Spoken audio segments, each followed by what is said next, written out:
Hello everyone and welcome to my YouTube channel. So आज हम करेंगे प्री हिस्टोरिक टाइम पीरियड के कुछ इंपॉर्टेंट एमसीक्यूज एंड हम प्री हिस्टोरिक टाइम पीरियड को समझने की कोशिश करेंगे। तो प्री हिस्टोरिक टाइम पीरियड में क्या बात होती है कि यहाँ पे हमें कोई भी रिटन रिकॉर्ड्स या रिटन एविडेंस नहीं मिलते हैं, ठीक है। तो अगर हम इसकी एग्जांपल देखें कि रिटन एविडेंसेस नहीं है, कुछ भी नहीं है, लिटरेरी सोर्सेज नहीं है, इंस्क्रिप्शंस नहीं है, तो ये जो एग्जांपल है ये हमें मिलती है स्टोन एज में। स्टोन एज में हमें कोई भी रिटन एविडेंसेस नहीं मिले हैं। सेकेंड, अगर हम हिस्टोरिकल पार्ट की बात करें, पहला तो हो जाएगा हमारा pre historic period, pre historic वाला, देन आ जाता है हमारा प्रोटो हिस्टोरिक पीरियड, ठीक है। प्रोटो हिस्टोरिक पीरियड में हमारे को रिटन रिकॉर्ड्स तो हैं, बट अभी तक हम उसको डिसाइफर नहीं कर पाए, उसके बारे में हम पढ़ नहीं पाए, ठीक है। तो proto historic period written records हैं, रिटन एविडेंसेस हैं, बट हम उनको डिसाइफर नहीं कर पाए। थर्ड अगर हम बात करें तो थर्ड आ जाता है हमारा हिस्टोरिकल पीरियड। कौन सा आता है? Historical period. हिस्टोरिकल पीरियड आ जाता है भाई, इसमें क्या है, इसमें तो हमारे पास रिटन रिकॉर्ड्स भी हैं, प्लस हमारे पास इंस्क्रिप्शंस है, प्लस हमारे पास कॉइन्स है, सब कुछ आ जाता है, ठीक है। तो हम स्टार्ट कर रहे हैं, जो हमारा आज का है वो है हमारा प्री हिस्टोरिकल पीरियड, जिसमें हम palaeolithic age, mesolithic age, neolithic age, chalcolithic age and iron age के बारे में पढ़ेंगे। एंड इसके रिलेटेड जो है मैंने एमसीक्यूज भी लाए हैं, 20 एमसीक्यूज हैं जो कि हमारे इस टाइम पीरियड से रिलेटेड है। ऐसे तो बनते इसमें काफी क्वेश्चंस है, बट मैंने आज 20 क्वेश्चंस लाए हैं, ओके। पैलेलिथिक एज को सब डिवाइड किया गया। चलो पहले तो हम जान लेते हैं कि पैलेलिथिक एज होता क्या है। पैलियोलिथिक एज दो ग्रीक वर्ड से बना है, एक है पैलियो एंड सेकंड है लिथिक। पैलियो का मतलब होता है ओल्ड एंड लिथिक का मतलब होता है स्टोन। तो इसको प्रॉपर्ली क्या बोला जाता है? Old stone age, okay. तो ओल्ड स्टोन एज इसको बोला जाता है। तो इसको 3 सब डिवाइड किया गया है, lower, middle and upper. Second आ जाती है हमारी मेसोलिथिक एज। कौन से आ जाती है भाई? मेसोलिथिक एज आ जाती है। अब मेसोलिथिक एज का मतलब क्या है? मेसो का मतलब है मिडिल एंड लिथिक का मतलब है स्टोन, तो यानी कि ये क्या है? Middle stone age. Neolithic as का मतलब होता है न्यू स्टोन एज। चाल्कोलिथिक का मतलब होता है कॉपर। चाल्को का मतलब क्या होता है? कॉपर एंड लिथिक का मतलब होता है स्टोन। तो ये कौन सी एज है? Copper stone age. ह्यूमंस ने सबसे पहले कॉपर का इस्तेमाल इसी में किया था, तो इसीलिए इसको चाल्कोलिथिक एज बोला जाता है। देन उसके बाद आयरन एज आ जाती है, जिसमें आयरन का इस्तेमाल किया गया था। इंपॉर्टेंट बात करिए पैलियोलिथिक एज की। पैलियोलिथिक एज में सब डिवाइड किया गया है, बाकी lower, middle and upper ages में, ओके। अगर आपसे पूछे कि फादर ऑफ द पैलियोलिथिक या फिर प्री हिस्टोरिक बोला जाए, pre historical archaeological India, father कौन है? तो वो है हमारे R.B. फोटे। R.B. फोटे जो है वो है father of the pre historic archaeology. तो ये है इंपॉर्टेंट, ये आपको याद रखना है। इसके बाद lower, middle and upper stone age को भी डिफाइन किया गया है पैलियोलिथिक एज में। कुछ इंपॉर्टेंट चीजें हैं, जिसे अफ्रीका को cradle of the human Mankind भी बोला जाता है। क्रेडल ऑफ ह्यूमन मैनकाइंड किसको बोला जाता है? अफ्रीका को, क्योंकि वहीं से ह्यूमन स्पीशी के बारे में जो है शुरुआत वहीं से हुई थी। ह्यूमन एवोल्यूशन की अगर हम बात करें तो पहले आ जाते हैं ऑस्ट्रेलोफैलिटिकस, देन आ जाते हैं होमो इरेक्टस, उसके बाद आ जाते हैं हमारे होमो सैपियंस, ठीक है। तो यहां से शुरुआत हुई थी हमारी ह्यूमन एवोल्यूशन की।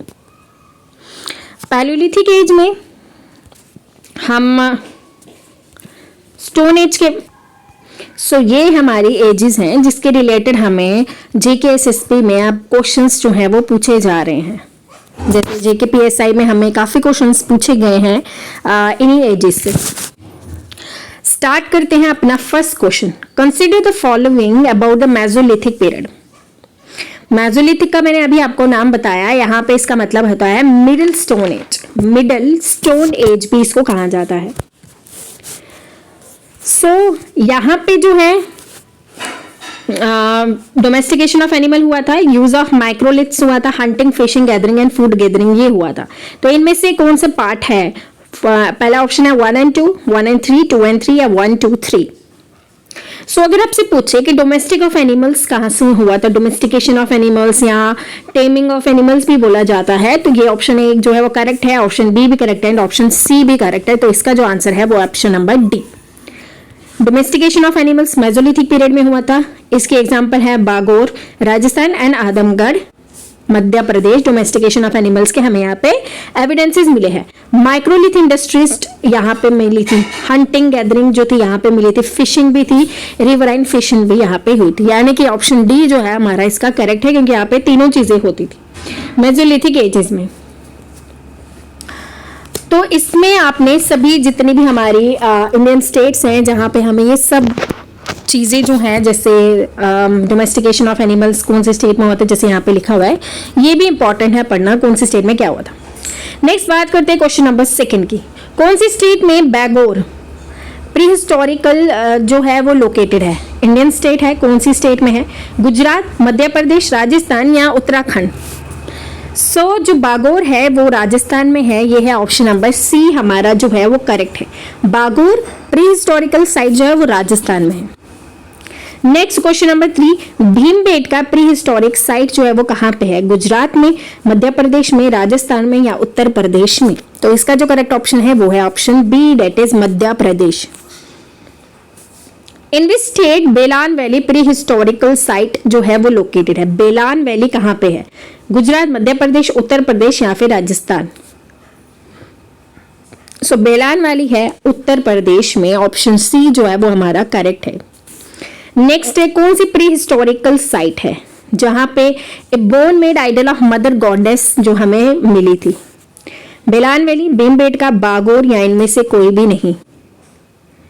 5th का bone made idol of mother goddess हमें मिली थी option A, that is Belan valley में।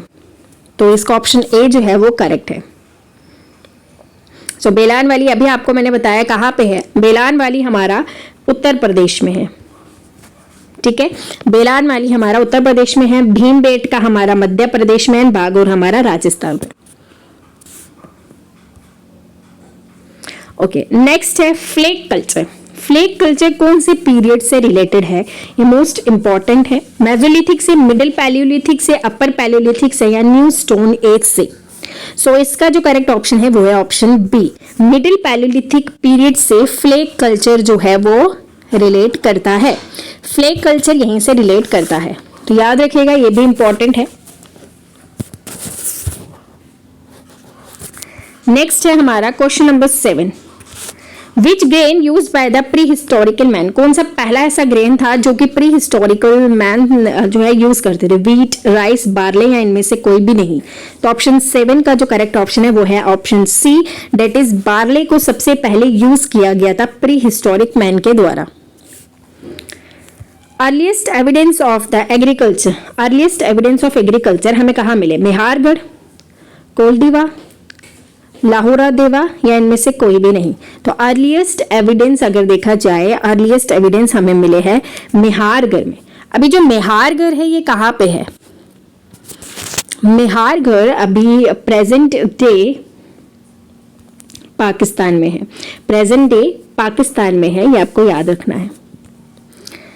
नेक्स्ट है हमारा Who is known as the father of the prehistoric archaeological India? मैंने अभी आपको बताया वो है R.B. फुटे, बी ऑप्शन करेक्ट है। R.B. फुटे जो है वो प्री हिस्टोरिकल आर्कोलॉजिकल के फादर है इंडिया में। नेक्स्ट है the evidence of the wheat and paddy, wheat and barley, sorry wheat and barley कहाँ पे एविडेंसेस थे? अर्लीस्ट एविडेंसेस बिहार, मेहारगढ़, इलाहाबाद या छत्तीसगढ़?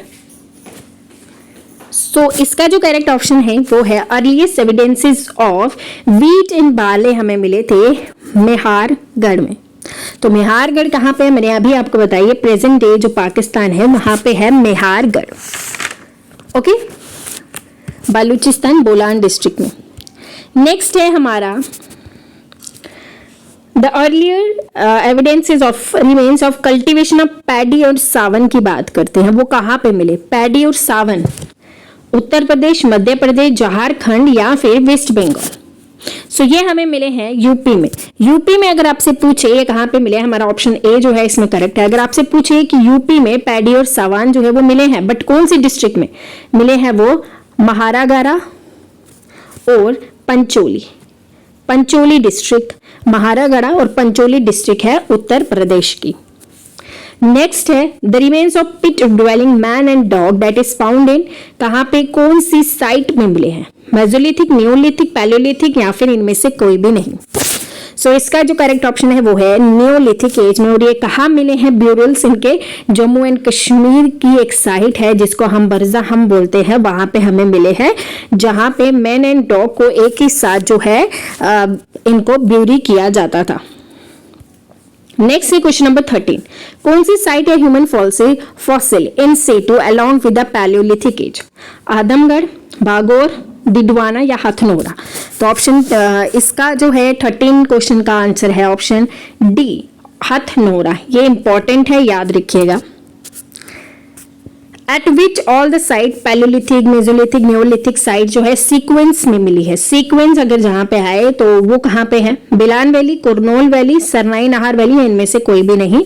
तो जो क्वेश्चन नंबर 14 है कि जहां पे पैलियोलिथिक, मेसोलिथिक और नियोलिथिक जो है वो हमें सीक्वेंस में मिली है, तो वो कौन सी वैली है, वो है हमारी बिलान वैली। ऑप्शन सी जो है वो करेक्ट है। नेक्स्ट है गुफक्राल, प्री हिस्टोरिकल साइट है, कौन सी स्टेट में है, जम्मू कश्मीर में है, राजस्थान, कर्नाटका या उत्तराखंड में, कौन सी स्टेट या यूनियन टेरिटरी इंडिया की कहां पे है गुफक्राल, तो वो है हमारी जम्मू एंड कश्मीर में। नेक्स्ट है कौन सी साइट में फॉसिल्ड ह्यूमन इन्फेंट स्कल मिला है 2001 में, कहां पे मिला है। सो इसका भीमबेटका मिला है, डिडवाना में मिला, हथनोरा में या उड़ाई में मिला है। सो इसका जो करेक्ट ऑप्शन है वो है हमारा ऑप्शन डी, ओडाई। अब आपने मुझे कमेंट सेक्शन में बताना है कि ओडाई जो है वो कौन सी स्टेट में है, कौन सी स्टेट की डिस्ट्रिक्ट में है ओडाई, ठीक है, जहां पे ह्यूमन इन्फेंट स्कल मिला है। नेक्स्ट है pre historical site for rock painting कौन सी है, रॉक पेंटिंग कौन सी है, लघनस, बिरहानपुर, नागार्जुना कोंडा या भीमबेटका। सो इसका जो करेक्ट ऑप्शन है वो है ऑप्शन डी, भीमबेटका, मध्य प्रदेश में हमें रॉक पेंटिंग मिली है प्री हिस्टोरिकल साइट की। नेक्स्ट है question number 18, from which pre historical site oldest huts जहां पे हमें मिले हैं, कहां पे मिले, चिरकी नवेसा, डिडवाना, हुसांगी या पायसारा में मिले। तो ये हमें मिले हैं ऑप्शन डी, डेट इज पायसारा में। पायसारा में इसको डिस्कवर किसने किया है, विधुला जायसवाल ने, विधुला जायसवाल ने इसको डिस्कवर किया है पायसारा में। नेक्स्ट है क्वेश्चन नंबर 19, आइवोरी पेंडेंट कौन सी साइट में, पैलियोलिथिक साइट में हमें मिला आइवोरी पेंडेंट, बगोर, महादाहा, सराय नहार, राय। तो ये हमें मिला है दमदमा, ऑप्शन बी जो है दमदमा। अब ये कहां पे है, कौन सी स्टेट में है, तो ये है यूपी में, दमदमा हमें जहां पे आइवोरी पेंडेंट जो है वो मिला है पैलियोलिथिक कंटेक्स्ट में, आइवोरी पेंडेंट याद रखिएगा। नेक्स्ट है कौन सी इनमें से किसको मेगालिथ कहा जाता है, केव को कहा जाता है, टेम्पल को, टॉम्ब को या इक्विपमेंट को कहा जाता है। सो इसका जो करेक्ट ऑप्शन है option C, that is tomb को मेगालिथ कहा जाता है। सो कुछ और इंपॉर्टेंट क्वेश्चंस भी हैं, जैसे एक क्वेश्चन आया था, इंपॉर्टेंट है ये भी, कि हमें एग शेल्स ऑस्ट्रिच के कहाँ मिले थे, एग शेल्स ऑस्ट्रिच के कहाँ पे मिले थे, तो ये हमें मिले थे महाराष्ट्र में, ठीक है, जलगांव डिस्ट्रिक्ट में, जलगांव डिस्ट्रिक्ट महाराष्ट्र, जलगांव डिस्ट्रिक्ट महाराष्ट्र में हमें ऑस्ट्रिच के शेल्स मिले थे। तो ये भी इंपॉर्टेंट है, आपको याद रखना है। तो ये हमें पैलियोलिथिक एज में मिले थे ऑस्ट्रिच के शेल्स, ठीक है, पैलियोलिथिक एज में ऑस्ट्रिच के शेल्स मिले थे जलगांव डिस्ट्रिक्ट महाराष्ट्र में। सो ये थे इंपॉर्टेंट क्वेश्चंस। अभी और क्वेश्चंस भी हैं जिससे हम अपने प्री हिस्टोरिकल टाइम पीरियड को अच्छे से समझ पाएंगे। सो ये थे हमारे कुछ इंपॉर्टेंट 20 क्वेश्चंस। होपफुली आपको अच्छे से समझ आ गए होंगे। सो जो मेरे चैनल को फर्स्ट टाइम देख रहा है, वीडियो को लाइक कर दे, चैनल को सब्सक्राइब करें एंड कमेंट करके बताएं आपको कैसा लगा। नया लेक्चर भी लेके आएंगे। इसी के साथ हम जो भी हमारे प्री हिस्टोरिकल के जितने भी एमसीक्यूज बचेंगे उसके भी, एंड देन उसके बाद हमने ला रहे हैं इंडस वैली सिविलाइजेशन पे इंपॉर्टेंट एमसीक्यूज। सो तब तक के लिए ख्याल रखिए, अपनी स्टडी जो है वो कंटिन्यूसली रखें नेक्स्ट एग्जाम्स के लिए। Thank you and bye bye.